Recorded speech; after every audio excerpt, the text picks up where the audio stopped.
Hey there, welcome to my second episode of Dish It Out.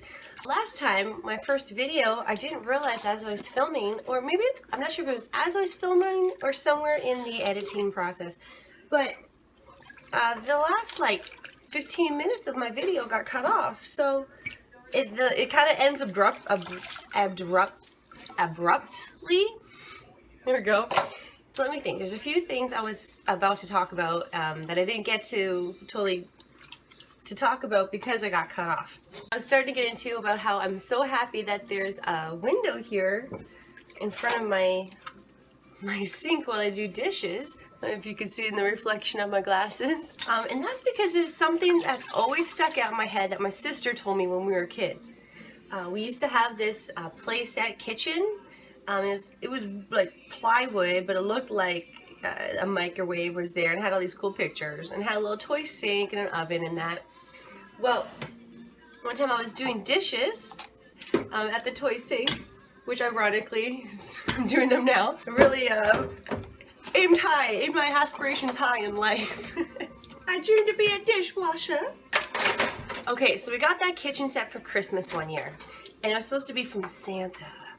But I remember that Christmas Eve, I heard noises downstairs, and I honestly thought, I must have been like 6 or 7, I honestly thought it was Santa downstairs. So I crept down, took a peek around the corner, and I saw my mom and my dad building this kitchen set. So I'm like, oh, that's cool. I don't want them to see me, so I as quietly as possible, I ran back up to the stairs and into my room. When we came down the next morning, it said on the tag it was from Santa. I'm like, damn it, I knew it wasn't, but I was young and I didn't want to ruin the magic of the whole day and everything. So I just played along knowing that it was from them all along. And then I think it was a year or two later, it was, we were changing for gym class in school. And Nicole and Felicia, they were like, and what I thought anyway, I thought they were the coolest girls in the class. And they were talking about how they didn't believe in Santa anymore and all this. And I heard them and a few other girls talking about that, and I'm like, part of my heart, my little heart was broken because that was just confirmation, you know, that Santa doesn't exist. I don't want my 9-month-old to hear that. Let him enjoy the magic for a few more years. So that's how I found out there was no Santa, the kitchen set. And then girls in the change room. But while I was playing with the kitchen set one time with my sister, again, I would have been doing the magic dishes. Magic dishes. Imaginary dishes. And she said to me, I don't know where the hell she got this stat from, but she's like, you know, when people don't have a window or a nice picture or something in front of them when doing the dishes, they're more likely to commit suicide. I'm like, oh, okay. So ever since I was a little girl, every time I have to stand and do the dishes somewhere, I evaluate what's in front of me and what I'm looking at.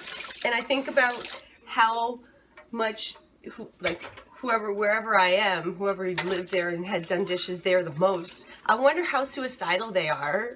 I want to know, if that thought's ever crossed their mind, if they think about ending their life while they're doing dishes. Like, this goddamn fucking wall, it's so blank, just like my fucking boring life. I should just end it all. Whoa, calm this shit down. And it's just one of those weird, interesting stats that my sister would spit out every now and then.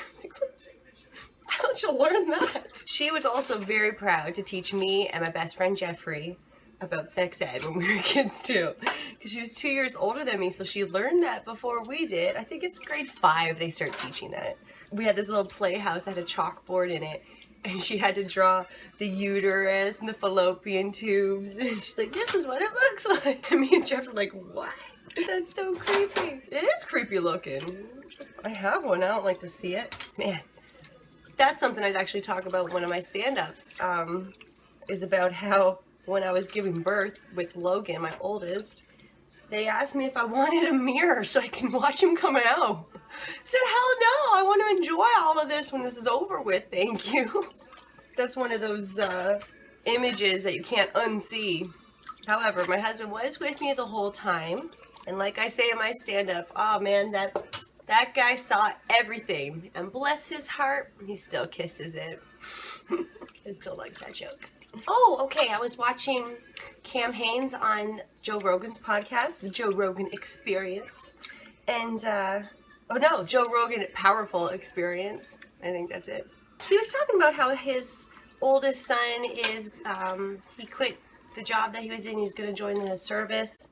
I'm not sure if it was military or which branch. It's in the U.S. or Armed Forces, the service. And Cam was worried about how, like, he was talking about how he feels like maybe he was too strict and too hard on himself and his kids and teaching them how you need to try like 100% in everything you do, and really give it your all. So he feels like maybe that was just hammered too much into his kid's head once he realized his kid's going to the service, which is nerve-wracking for any parent. I mean, your child is going into a job where they're laying their life on the line every time they step out into the field. Much like being a police officer or a firefighter or an ambulance driver. All that shit's very dangerous, and I give ultimate high respect for people in those jobs. But anyway, what was I talking about? Right, okay, so Cam was just talking about that, and he was just doing a lot of self-reflecting, I guess, about, God, sorry about the mess, I need to clean that up. So, just a lot of self-reflecting about parenting. And you know what? I just want to say, I think, number one, if you ever stop and ask yourself, like, geez, am I doing the right thing as a parent? Am I disciplining them right? Am I setting the right example for them? If you even stop to think and ask yourself that, you're on the right track. You're making sure that you're not mentally scarring your child, or at least trying to make sure you don't, and being consciously aware of that. I think just being aware as a parent is probably the number one thing, so that you know you're on the right track, you're doing the right thing. It shows that you care. You care about your kids enough to look at your own behavior and think, am I doing this right? Am I doing this wrong? Do I need to fix the way I'm handling my life and the way I'm responding to this life that I helped bring into the world? Because it is a really amazing thing. I'm still blown away when I watch my kids make each other laugh. I'm just like, holy shit, I can't believe that they even exist right now, let alone they're making each other laugh. This is amazing. And all because I sat next to that sexy man 14 years ago. So yeah, anyway, that was a really good podcast with Cam Haines. They were talking mainly about their hunt that they just came back from in Lanai, Hawaii. They were hunting axis deer. And that was really interesting to learn about. And man, Joe really does his research, and Cam too, just about like where the axis deer originated from, and like when they, and this is something that my husband wants to do too once he gets out into the woods and starts hunting. He just got his hunting license this year. But he was talking about how he owes it to those animals to show them that ultimate respect by doing the research ahead of time and finding out, like, what is this animal? What do they like to eat? Where are they from? Just the whole history and origin and where they evolved from.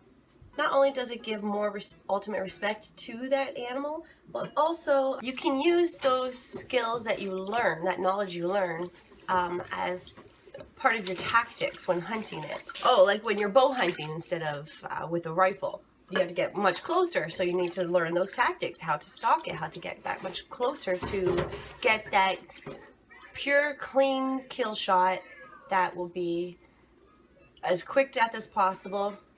Which really, if you think about it, that is the most ethical way to kill a wild animal out in the woods. And that I'm not comparing bows to rifles because I am not educated on either one enough to comment on that. In the past year or so, my husband's learning all this, and of course he's telling it all to me, so I'm learning all of it too. The most ethical kill you could give an animal in the wild would be a shot that's quick like that and clean, and then hit a vital organ so that hopefully it doesn't even have to run, it just tips over and falls right there. But one and done, they say, one shot. And I like the hunters that give the animal time to die in silence and peace and quiet and not surrounded by the hunter, because that just makes the death all the more stressful. Oh, that's my little one. Okay, I'm back. I got the little one settled down again. He's watching his wiggles. By the way, happy belated Mother's Day to all you ladies out there. Hopefully everybody watching was fortunate enough to be able to celebrate Mother's Day with somebody special. If not, I want to thank you for watching. I'm a mother, so happy belated Mother's Day to you, even if you're a dude, because sometimes there are men who are playing the roles of mom too, and you deserve credit as well. They say that on Father's Day. It's like, oh, let's give credit to all the single women who are also being the dad. You don't really hear that on Mother's Day for the men, so there you go. Yeah, I had a good Mother's Day. We went up to the Niagara region. I should say down and over to the Niagara region. I met my mom and my sisters and my stepdad and some family members there and some niece and some nephews and my niece. We all met up. The boys went bowling and the girls went and got pedicures and manicures. And it was really nice, so thanks to my stepdad for treating us to that. You know what's funny? When we lived in Alberta, my husband and I, for about 2 years. And I noticed something different there. Well, there's a lot of differences between Ontario and Alberta. But one thing is about step family. And I think I may have offended a few people out there. Here, to say like stepmom, stepdad, stepbrother, stepsister, whatever, it's just, to me, it's more describing who that person is and how they're related to you. So it's just being descriptive, really, and maybe that's the journalist anal retentiveness in me that needs to be specific. But and I tend to over-explain too. That's definitely a thing that I do. But anyway, squeeze that nipple in there. Yes, I know I'm darted. Hey, you know what? I do have a fucked up sense of humor. If you're watching this right now, you've watched those so far. Thank you. Oh. But that just tells me you probably have the same fucked up sense of humor as me. What was I saying though? Oh, right. Okay, so difference between Alberta and Ontario when it comes to talking about step family. There was at least 2, maybe 3 women off the top of my head that I can think of who had stepkids, and we're talking about like the relations, like, oh, that's your stepkids or your stepdad, and they would say like, no, like we're family. There's no step. You don't have to say the step. I'm like, oh, okay, sorry, but I wasn't trying to be at all offensive, saying it's any less of a love connection, because I love my step family. I just got cut off there, but I was just saying my stepdad's been great. He's never been a creep or anything to me and my sister. And I've loved my stepsister and my stepbrother as if they were my blood, because I grew up with them since I was 9 years old. So they're part of my family. But yeah, in Alberta, they just seem to be like, no, that's it, we're family. We don't have to put labels on it or nothing. So I'm just trying to straighten this out. You don't need to see exactly what's in my nasty sink. You could just look at the garbage behind me. If only I could just crunch this up, push it out. That would be great. But yeah, so just one little difference there. I thought that was sweet though. It's a good endearment way. I like a lot of the mentality and the way people think out west. So is my husband. So he definitely feels the West calling him back. Right now, I'm enjoying being near family. So, not that he isn't either, but you know what I mean. So I was watching an episode of Legion of Skanks podcast, episode 361. They talk about how, and it's with Ari Shaffir and Brendan Sagalow. Sagalow. Sure. So Brendan was on stage somewhere and he was headlining. He was just getting into his act. Apparently Amy fucking shouts out from the side stage, saying, hey, it's Amy Schummer. Can I get 10 minutes? So he let her on, and everyone, I guess, is in an uproar about it, and we can freaked out at her. And he's not even really that pissed off, it seems. As I'm watching this, I'm thinking, that is so incredibly rude. Like, she's been there. She's been at the bottom of the barrel as a comic and working her way up, and she knows how shitty it can be, and why the hell would you do that to somebody? First of all, it's nerve-wracking working on your way up to get on stage. And then, first of all, it's nerve-wracking before you get on stage. And when you're up there, you're like in the groove and you're trying to feel out the audience, and I guess he was, you know, just basically into the meat of his act of what he was excited to be there for. And that's when she does that. And I just thought that was so fucking rude and cunty of her to do. And I used to be a huge Amy Schumer fan. I guess, I don't know if I still am, but after the whole, like, thing came out about her stealing people's jokes and shit, and then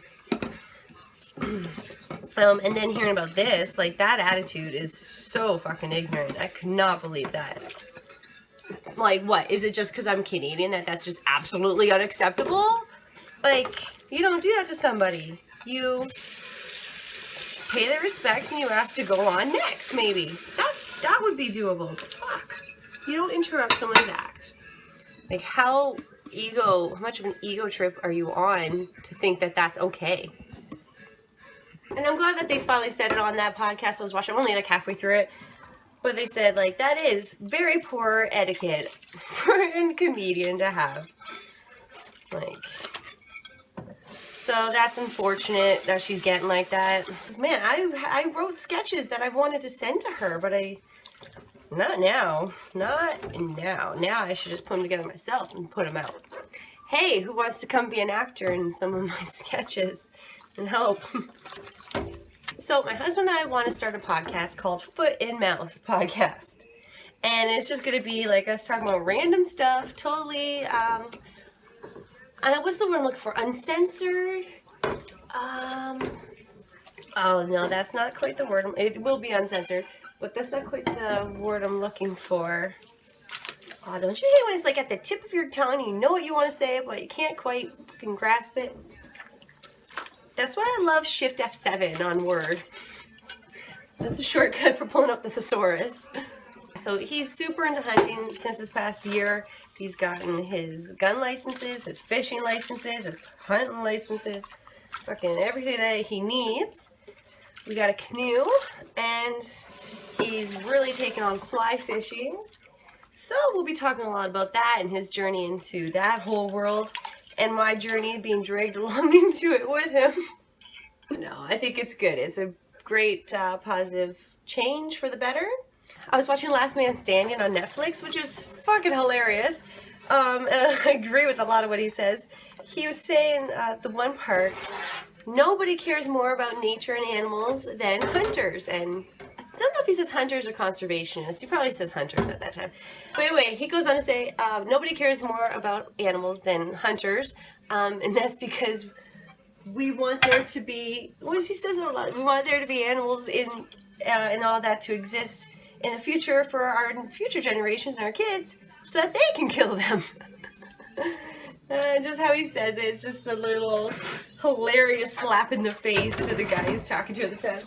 As my husband's been learning a lot this past year, so have I. And I guess that's what we want that podcast to be about. And we've been talking about it for months. We haven't sat down to do it because we haven't really made the time. What we really should do is hire a 14-year-old babysitter or something who can come over to our house for a couple hours once a week to watch the kids so we can go in another room and do this podcast, because it really pulls you away when you have little kids at home to take care of. And if we wait until they're in bed before we do it, we're exhausted by then. Don't you like doing dishes and getting so wet? I get so wet when I do the dishes. Oh, listen. I don't know if the camera picked that up or not. Hopefully it did.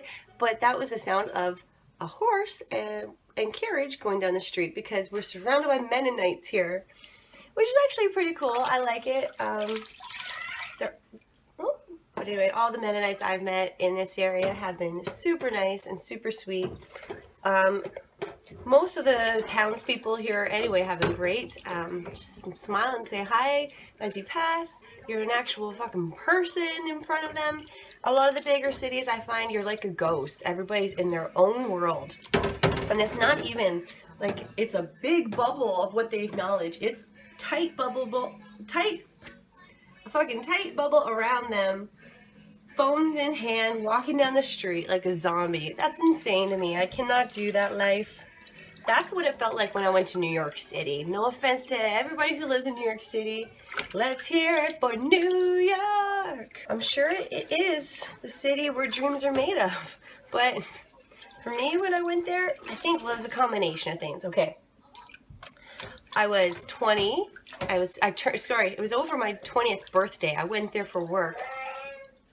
So it was odd to me because the year before I was celebrating my 19th birthday with my new boyfriend, who's now my husband, and getting hammered with my friends at the bar because 19's our drinking age here.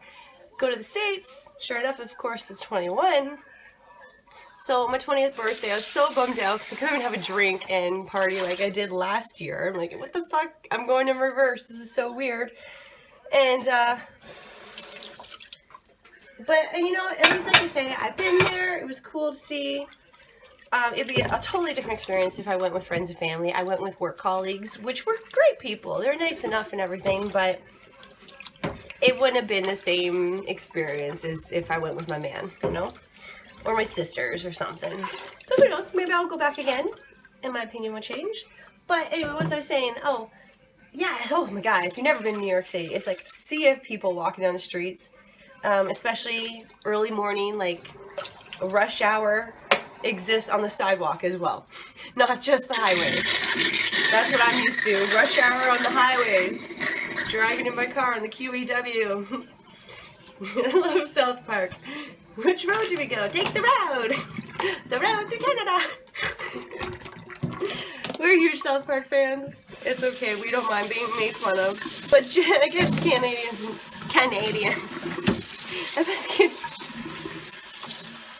I bet most Canadians in general have a pretty good sense of humor.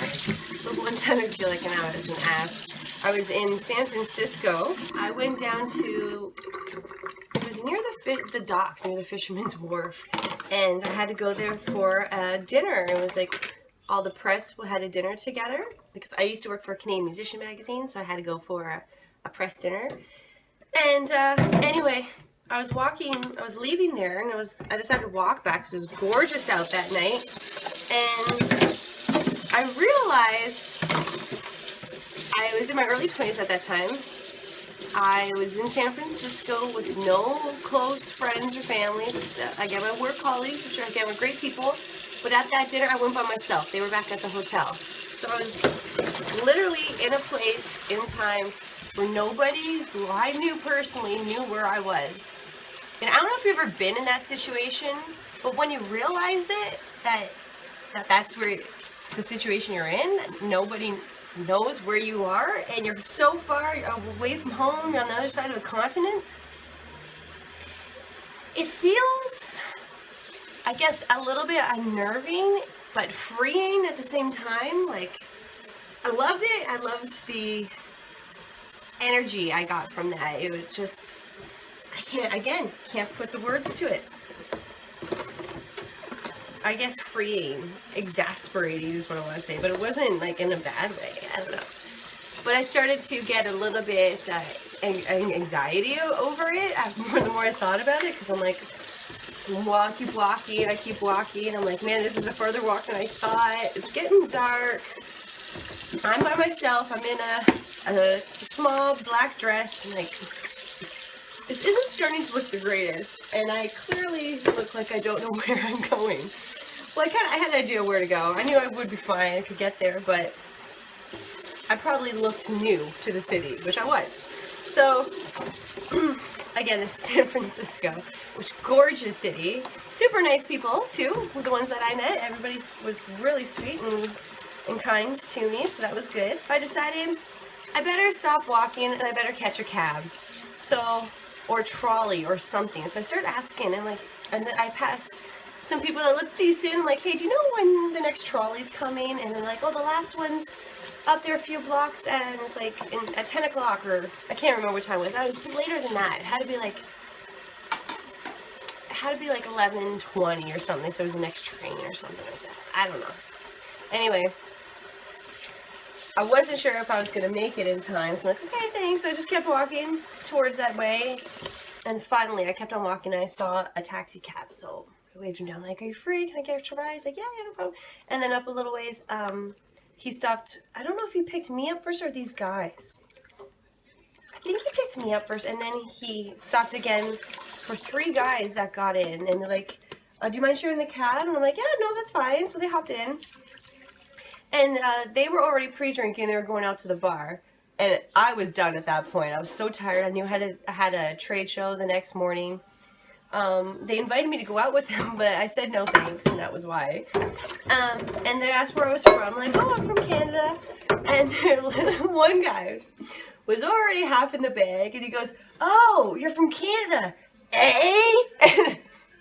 And I just look at him like, oops, I might have scared my boy. And that was one of the times where I was probably inadvertently a bitch, because I didn't mean to be, but I was so thrown off. First of all, like, that's so overplayed. I don't want to hear the whole, you say A a lot. I know I do. Fuck off. No, I'm just kidding. It's okay. If you saw me, you can say it. But this guy, it caught me off guard. So I just looked at him like, yeah. I don't know if I said yeah, but you could tell right away, I guess, the expression I had. The whole situation embarrassed his other friends that he was with. And then one guy was just like, oh, sorry about that. And he tried to, like, keep chit-chatting and talking. And I still talked to him, but I probably looked like a bitch by coming off the way I did. But we dropped him off, and they were at the bar, and I said, have fun. Oh, I think I said, I hope you get laid. And then they were nice guys, and they actually paid for my cab back to my hotel, so that was very sweet. If you're watching, I don't know your names, but thank you if you remember this story. Sorry at all if I came off like a bitch. It actually was pretty funny in hindsight, and I wish I had a different reaction. I've been jabbering on for a while now. Thank you so much for watching. Hopefully this whole full video gets captured this time. It looks like the timer and everything's still going. So if I'm not an idiot during the editing process, you'll be able to see it all. Oh, my hands, see it all. Hey, and you know what? I was thinking too, should I be filming horizontally instead of vertically? Let me know. Please comment below. What would you rather see? I'd really appreciate your input. Thank you so much for tuning in to Dish It Out with me, Katie Baker. Thanks. Love and light.